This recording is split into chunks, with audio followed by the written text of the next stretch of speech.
excited about today. I am pumped. Listen, oh my goodness.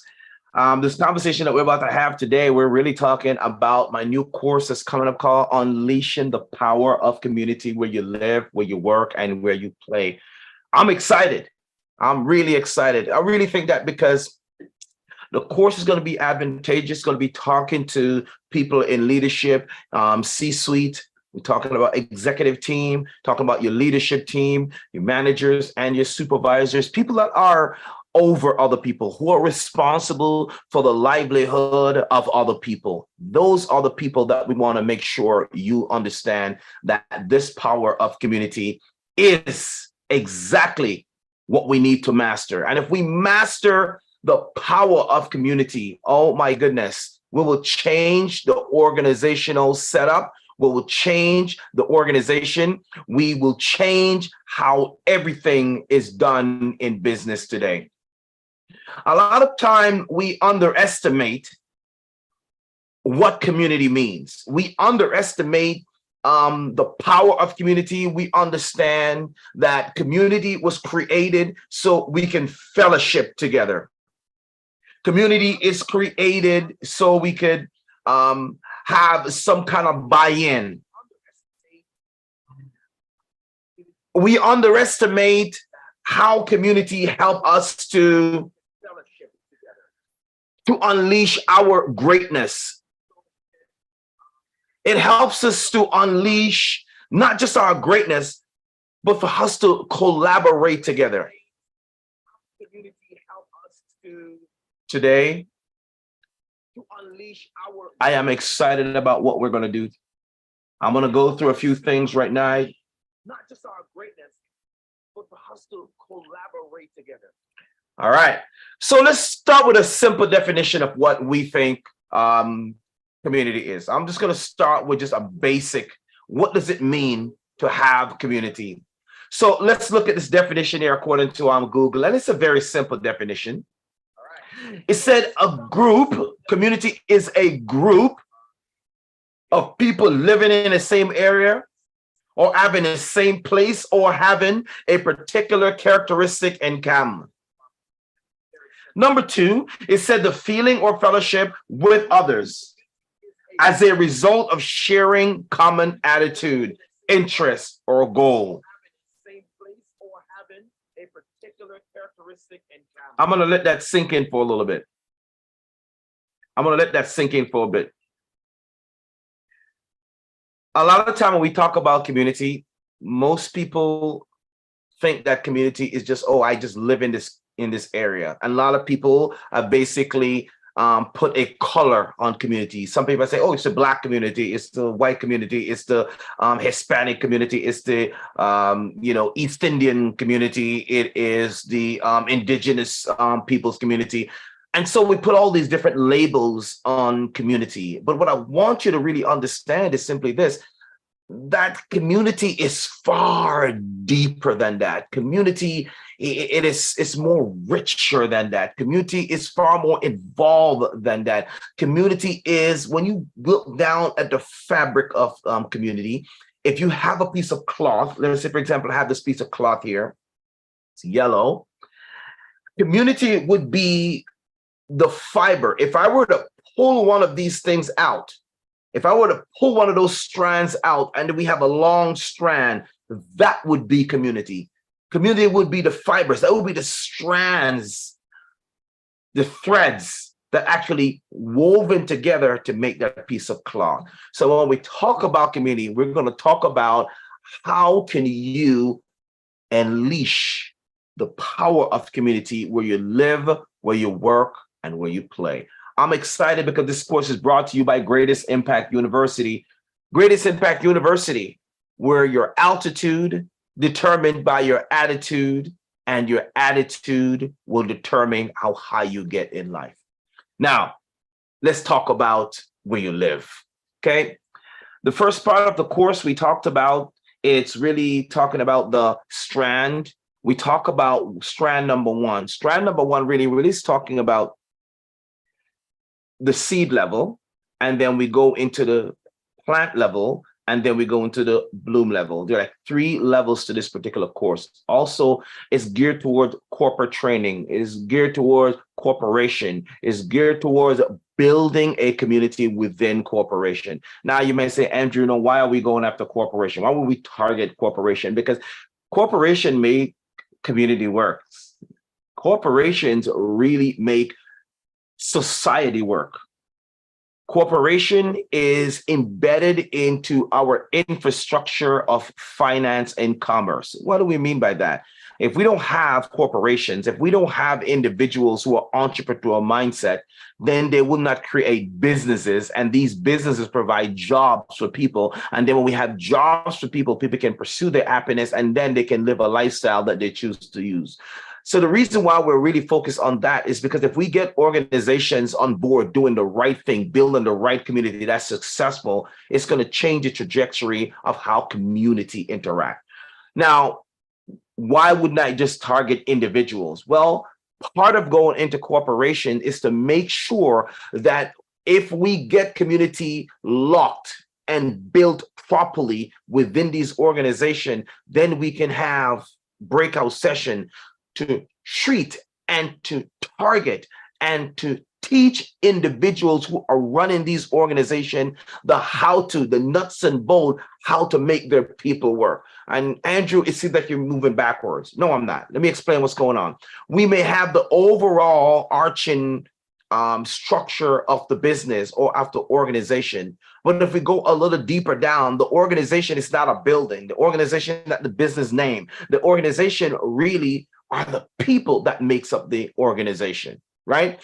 Now, I'm going to use my hand here because my background is in anatomy and physiology. So let me use this as an example. Now, if I look at my fist here, most people see the fist. And if you're on the opposite side of the fist, then probably most people would feel what's behind the fist, right? But I don't want you to think about it. I want you to think about what makes up the fist. First, I have to think about making a fist. So I have to have the right thought pattern. I have to have the right thinking, right? So As a Man Thinketh, great book by James Allen. You should get a copy of that book. And as I make a fist, I've already thought about making a fist. I've already thought about it. So now when we're talking about community, we need to be working on the mental aspect or the mindset of the individuals who are running these particular corporations. I'm going to break this down a little bit deeper for you. When we talk about mindset, we're really talking about like a clock, almost like what your mind is set on. I often say that if the big hand, the minute hand is at 12 and the hour hand is at 3, then here's what's going to happen. Please tell me that you would say that the time is 3 o'clock. And if I take the small hand, which is the hour hand, and I flip it around and I move it up to the 12, and both the long hand and the short hand is on the 12, I hope that you would see that it's 12 o'clock, right? Now, when we talk about mindset, mindset is really talking about what your mind is set on. That's what we mean when we talk about mindset. So in order for us to create or unleash the power of community where you live, work, and play, then we need to understand how to create the mindset of the leaders who are running these particular organizations. We need to understand, or they need to understand, that the company is not a building. If we zoom in a little closer, the company is not just people. If we zoom in a little closer, the company has to deal with the mindset, the skill set, right? And the work attitude of the people who are in the organization. The mindset, the skill set, and the work attitude of the people that are inside that organization. Case in point, I may have a manager who's a new manager. Yeah, we just did an onboarding training. He's excited. We bring this new manager in. Everyone is excited about this new manager. Everyone is fired up. Yes, we're bringing in a new guy. It's no different from bringing in a coach, a new coach to coach a basketball team, to coach a hockey team, to coach a soccer team. Everyone is excited about this new guy because they're excited, not just because he's new, but they're excited because of this new mindset that's coming in. Maybe the business was a little stagnant. Maybe the organization just lacked that creativity. And this new person comes in, is going to stir everything up and bring a fresh new start and say, wow, it's like almost having a house. And then you just put a new coat of paint on that house. It changes everything about that house. It's like having an old car and then you clean it up and put a fresh paint job on it. It changes everything. So why am I using these metaphors? It's to really help you to understand that new leadership need to have a mindset of change, a mindset of having an assessment of what was happening in the company prior to making any change. Why do I say that? Simple. Because you can make a change that could be for the worse, or you could go in and want to change something that was already working. It might just simply need to be tweaked, right? Reason why we're talking about this is because from a leadership standpoint, we need to be doing an assessment before we make change. Does that make sense? The number one thing that we need to do an assessment before we make any change. Now, Andrew, what do you mean by that? An assessment basically is taking stock. I'm not talking about bidding on stock. I'm talking, it's a phraseology that means it's almost like metacognition, meaning that it's to be conscious or to understand and to know about what you're thinking when you're thinking about a thought that you're thinking when you're thinking about a thought. So metacognition is just being aware of your thought processes. Does that make sense? So when we talk about that, we need to make sure that managers, leaders, supervisors have an idea of what kind of leadership they bring in. They need to also have an idea of the constituencies and the people that are already in the organization. They also need to make sure they have an awareness of the culture that is set inside that community or in that organization. So you want to start with yourself first. And you want to make sure that you do an assessment to find out what is your thinking. Does your thinking align with what's happening in the company? Does your thinking align with the vision and the mission and the value statement of that particular organization? If your mission, your vision and value statement is completely different or adverse to the company that you're going to be working for, then you need to sit down and make sure whatever thought processes you have, whatever you're thinking about doing, whatever change you're thinking about bringing into that company, that they are aligned, not just with the company, but remember I said the company is not a building, the company is not just the people, the company is the mindset, the attitude, and the workmanship that those people in that organization are bringing. So it's their skill set. Does that make sense? But their skill set can only be determined based on how they're thinking. Because we're saying, as you think, so you become. All right, let's continue. Let's break this down a little bit more so everyone can understand that. I got me a new chair, by the way. I'm excited about my new chair. It's comfortable and I'm just trying to work it in. It's high, has like a little stand, a little footrest. It's beautiful. I'm loving it. And it's so comfortable, has a nice mesh back so you can breathe. I'm loving it, loving it. The new studio setup is amazing. By the way, as we talk about building or unleashing this community, we need to make sure we do an assessment. Remember, we said assessment is taking stock. It's understanding your thinking, understanding your thought pattern, understanding your way of thinking, your way or your methodology of doing something. Having an understanding of this basically will help you to become better understood. Becoming better understood simply means that you may say something, but then you are understood by others. And I've always said before, it's better to be understood than to understand. Understood means that the message sent is the same message that's received. And sometimes in leadership, we may send a message, and that message that we've sent is completely different from what is received. And so in order to mitigate that, in order to kind of reduce the amount of false transmission that happen when we send a message, is to make sure that the listener and the speaker is on the same page, right? And you can do this in your company by just simply doing a quick survey. Doing a quick survey to find out what are people thinking, what are their likes, what are their dislikes. Many times they may not tell you, right? But you want to do a survey to get a synopsis of what the environment is like. When you do that, you can find out what is working as far as the company is concerned, what is working, what has been working for the past 10 years, and what could be changed, and what things need to be done away with? What are some things we need to get rid of? And so you go in there with that mindset. Now you have what's called data points. You have these data points where you can make some informed decision. You're not just going in there like a top heavy leader saying, I'm going to change this, that. I'm going to clean house. I really want to understand what is happening in the company first, what's working, how long it's been working, what is the data saying? What is the data saying about this thing that's working? How do we know it works? And what does work look like?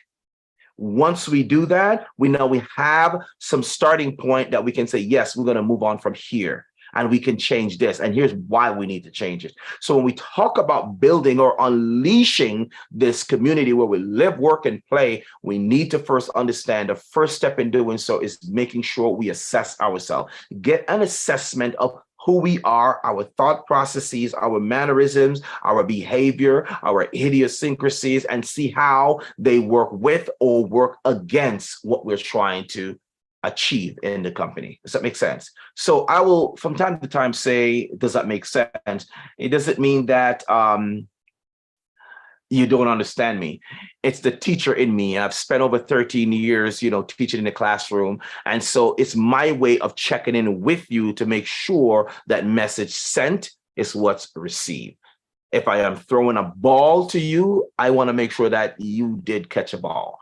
If I am throwing a baseball to you, I want to make sure you catch a baseball instead of a basketball. Does that make sense? So that's the reason why I would say oftentimes, does that make sense? I am really checking in with you. All right. Now, if you're interested in being part of this course launch is coming up, I want you to leave me some comments in the box. Leave a comment. Let me know which aspect of community are you most important in? Is it building community at home, where you live, where you work, and where you play? When we talk about play, we're talking about any venue or anything that you do as self-care. Self-care is what you do for you. Okay? Where you live is not the house, it's a home. And the reason why we're talking about that is because a lot of times people or leaders, because that's what our focus is, they'll have issues that's going on at home that will spill over into the workplace and affect the workplace. And that will also spill over into their play. And so their lives, their lifestyle, these things become affected. So it's all interconnected.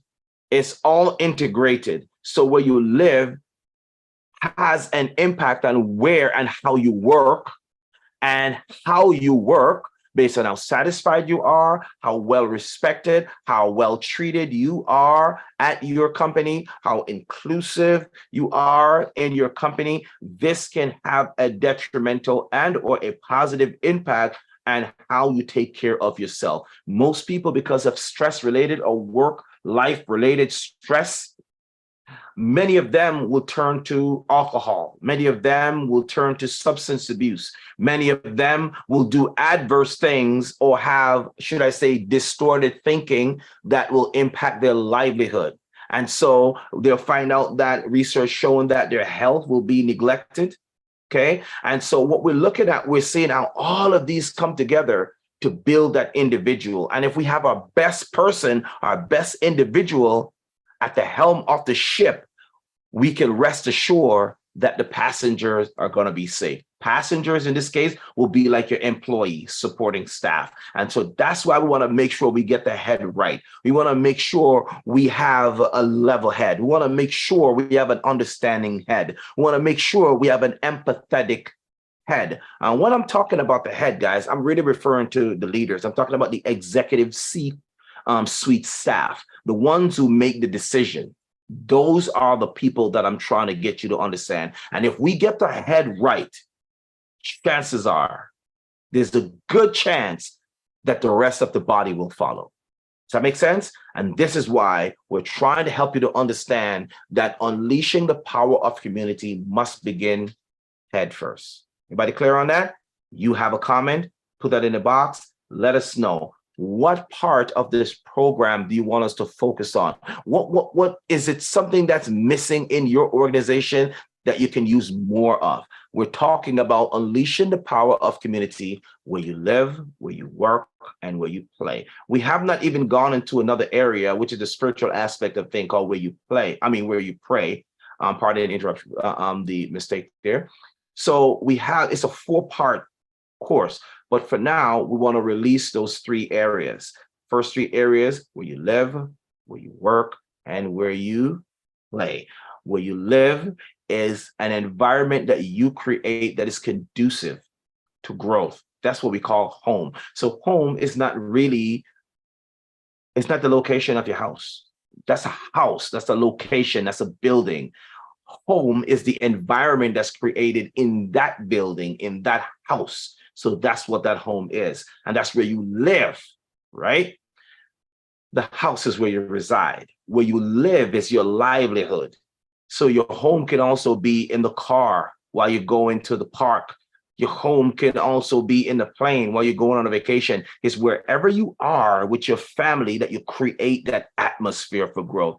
That's what we call home. That's where you live, right? Where your work is where you contribute your skill set, your expertise, the area that you're in charge of. That's what I'm talking about. That's where you work. And working basically is the manifestation of your skills, your gifts, your talent, and everything that's inside it. That's what you bring to the table.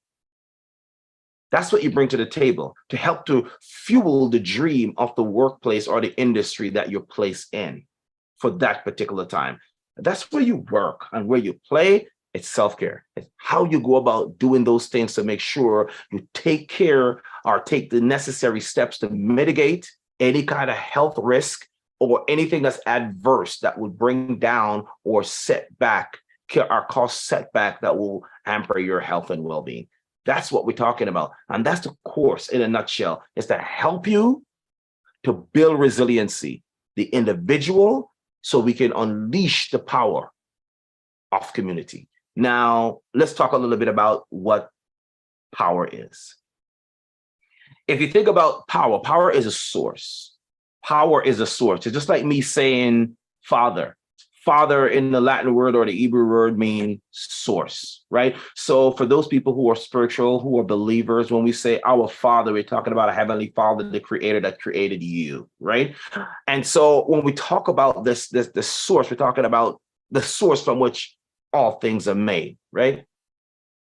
When we say resource, we're talking about taking a source and make it into a usable commodity. Does that make sense? So when we say now a person is resourceful, that means that they have the ability to take a source and re in front of a word means to redo or to reuse. So we take a source and then we utilize that source and then we reuse it, and that makes us resourceful.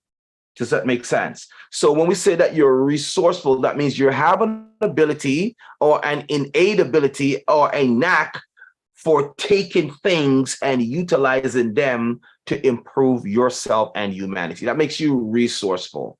So when we talk about a source, we're talking about a source or power, okay? Power. Unleashing the power in community is finding the source of that community. The source of that community, we're now not talking just about human beings. We're talking about how they think. That's the source. When we get to the source, we want to find out, how do they think? Because you can have a gifted player or a team that is just stacked. I'm going to use basketball, for example. You can have a whole bunch of all-star on a team and they still are terrible on the court and not able to win one game because they don't know how to leverage their skill set or their thinking or their thought pattern and allow this to actually help them to be successful. So community is not just needed just in business, it's needed in sports, it's needed every single where. Everywhere that you can think of, community is needed. And that's the reason why I believe that this course is right for the time, because there's so many people seeking community right now. If you look on the internet, everywhere you go, there's a community. There's a community on Facebook, there's a community on Instagram, there's a community on Twitter, there's a community everywhere. People are craving for community. And so the goal of it is to help them to understand that once you create this community, what does it look like? And how do you extrapolate and release the power of community where you live, where you work, and where you play. This course is going to be phenomenal. This course is going to be amazing. This course is going to be targeted at helping our leaders to understand, first of all, how to assess themselves, and then how to assess community, how to assess the people within their organization, how to mine, the skill set, the expertise, and the talents that are within that organization. This is the source. And then we go to the source, then that source, when we curate it and put it together, then guess what we have? We have power. And so this power now can be used to create longevity for the company, longevity for the people that work there, and so they can create the lifestyle and the livelihood that they choose once they're there in that organization. The other thing that you need to know is that once a people thrive, then a company thrives. And then once a company thrives, then guess what? Society thrives. So it starts with the mind of the leaders, the head, and then from the head, everything trickles down to the people who are working in that organization. And then those people who are working in an organization, then the business will thrive because the leaders, the head thrive. They're in the right state of mind, right space. And so then that leadership will impact the people that are working there. When those people are in the right frame of mind, feel taken care of, feel loved, feel respected, feel appreciated, then the company will thrive. And then after, when the company thrives, then guess what happens? Society will thrive because businesses thrive. Then everyone win. That's the power of community. And so I want to teach you this. I want to show you how to strategically apply these principles to your area of expertise in your business, in your work, in your home life, and in your self-care life. That's the essence of this program. I'm excited about it. I am pumped, and it's brought to you by Greatest Impact University. We're getting ready to launch our program right now, so we just wanted to reach out and just send a little teaser out to let you know what's coming. And if you're excited about that, I would love for you to go over there, subscribe to us on YouTube. That is at Andrew Guy Speaks. So at Andrew Guy Speaks, run over there to YouTube and subscribe to us at YouTube, so you can get these videos as they come out. And then we're going to have everything in the course on the platform, and everything's going to be released right there, and you'll be able to get all this information. I'm excited about it. I'm completely excited. If you have any questions, please reach out. Please drop us a line or send us a link. If you are a leader in your organization looking for information how to build community in your organization, or you're struggling with building community in your organization, please reach out. If you're struggling with keeping and retaining good employees, I didn't say great,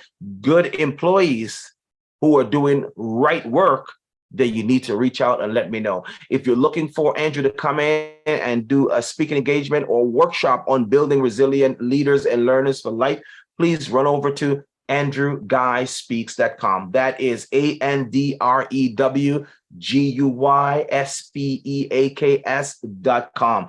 Reach out to AndrewGuySpeaks.com and then fill out the information, and one of our persons specifically, then David, our booking manager, will get back to you and get some things set up and get you on the calendar. I'm excited. If you are, we also have a sister program that we're actually running inside the school districts. If you are a principal or a superintendent of your school district and you're looking to build resilient learners for life, listen, help them with their self-esteem, help them with self-image, help them deal with depression, help them deal with anxiety, help them dealing with adjusting with change and social skills. You need to reach out. Visit us at resilientlearnersforlife.com. It is resilientlearnersforlife.com.